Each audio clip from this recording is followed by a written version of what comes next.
Interview अच्छा हुआ है, मेरे पर्सपेक्टिव से तो अच्छा हुआ है। मैंने चीज़ों को एनालाइज़ करने की कोशिश की, क्वेश्चन को इंटरनलाइज़ किया, उसके बाद जवाब देने की कोशिश की।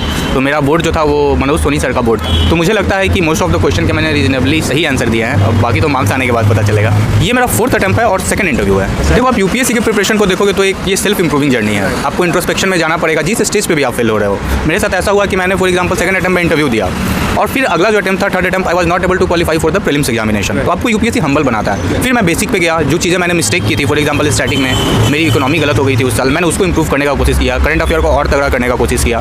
तो मैं बोलता हूँ कि जिस स्टेज पे भी आप फेल हो रहे हो, आप उसको इंट्रोस्पेक्ट करो, देखो कहाँ गलत हो रहा है और उसके बाद फिर अपने अकॉर्डिंग जो है स्ट्रेटजी बनाओ। मेरा ऑप्शनल एंथ्रोपोलॉजी था। मेरा नाम अनिमेश कुमार है। मैं बाई प्रोफेशन जो है कंप्यूटर साइंस इंजीनियर हूँ IIIT से।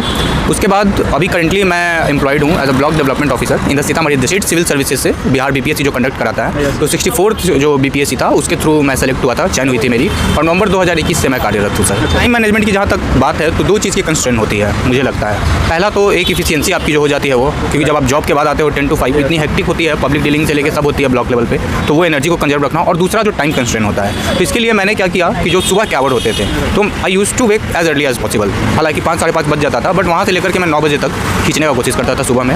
उसके बाद 10 से 5 जो जॉब होती थी वो किया। अगर उसमें थोड़ा मुझे खाली समय मिला तो उसमें मैंने न्यूज़पेपर निपटाने का कोशिश करता था ऑनलाइन। उसके बाद फिर आने के बाद 8 साढ़े 8 से बैठता था और कोशिश करता था कि 12 बजे तक एनी हाउ मैं उसको खींचूँ। हालांकि 11 साढ़े 11 में स्ट्रेंथ जो है एनर्जी खत्म हो जाती थी। लेकिन जो वर्किंग प्रोफेशनल है उनके लिए मैं बोलूँगा कि जो वीकेंड होते हैं वो बहुत इंपॉर्टेंट हो जाते हैं, या फिर फेस्टिवल के कोई सीजन होते हैं। तो इस ड्यूरेशन में मैं कोशिश करता था कि 10 से 12 घंटे रेगुलर क्लिक करूँ पढ़ाई को लेकर के, और मेरी यही थी।